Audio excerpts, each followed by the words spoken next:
Para nako nagtuo ko na samtang napay buhok, napay gid magpagupit. Kumbaga dili siya mawala sa uso.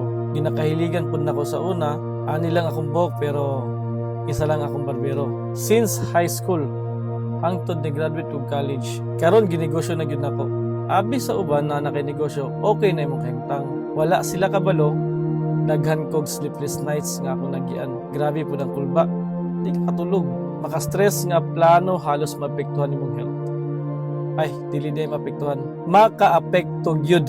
Pero good thing ani nga negosyo kay maka-build ka og relationships sa imong kapwa-tao. Sa negosyo tinuod nga naay risk. Dili mawala. Nahihinay na adlaw, napud kusog. Mabitaw sulti sa uban na laban lang. Mo din ang meaning. Pero pag dili nimo ampingan, dili mo tarungon, mawala gyud. Basta di lang ta muundang og wala tay naapakan na pagkatao. Wala tay gimaruan. Kay ngano, mubalik na